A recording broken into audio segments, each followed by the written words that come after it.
Being one of the oldest temples in Singapore, known as the Srinivasa Perumal temple, it was actually back in the 1800s when influential community leaders like Mr. Arunachala Pillai, Mr. Koota Perumal Pillai, Mr. Ramasamy Pillai, Mr. Appasamy Pillai, Mr. Chokkalingam Pillai, and last but not least, Mr. Ramasamy Jamindar, all of whom who had close working links with the East India Company, wanted to build a Hindu temple for Vaishnavite worship in Singapore. These men got together and purchased a piece of land measuring 2 acres, 2 woods, and 24 poles from the East India Company in 1851 for 26 rupees back then and 8 annas. At that period of time, Indian currency was still used in the settlement of Singapore. The temple they built in 1885 was referred to as the Narasimha Perumal Kovil. Following the construction of the original temple structure, 2 adjoining parcels of land were later obtained for the temple's needs. In 1894, devotees Mr. Mona Situmbaram Pillai and Mr. Vinasitambi Murugesu purchased a 25,792 square feet piece of land which they donated to the temple. The second piece of adjoining land measuring 3,422 square feet was obtained by the Mohammedan Hindu Endowments Board, the MHEB, from the East India Company on 15 August 1912 on a 999-year lease at an annual fee of 1 Straits Settlement dollar back then. The original temple structure remained unchanged until the early 1950s. In 1952, the MHEB decided to rebuild and reinstate the temple. Redevelopment was only carried out in the early 1960s when well-known Indian community leader and philanthropist Mr. P. Govindasamy Pillai financed much of the works. Mr. Pillai is credited with building the first 2-story marriage hall within the temple. It was officially opened by Encik Yusof bin Ishak, the first president of Singapore, on 19 June 1965. The present building, minus the Pillayar Sanctum, Rajagopuram, Grand Tower entrance, and the covered walkway, were completed in 1966.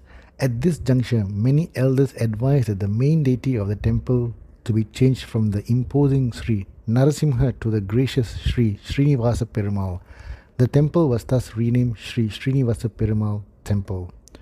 Although financial constraints had prevented the addition of a Rajagopuram to the facade of the temple in the early days, in 1979 Rajagopuram was erected. All costs for the entire construction and renovation works in the 1970s redevelopment phase were generously borne by one and only Mr. P. Govindasamy Pillai. In 1978, Sri Srinivasa Perumal Temple was declared a national monument by the Preservation of Monuments Board in Singapore. The temple underwent major facelifts in 1987, 1992, and 2005. During the different phases of redevelopment, improvements were made to the facade and facilities to meet imperative devotee needs. Visitors to the temple today can witness the painstaking efforts undertaken by the temple's successive management committees to ensure that its conservation status was maintained.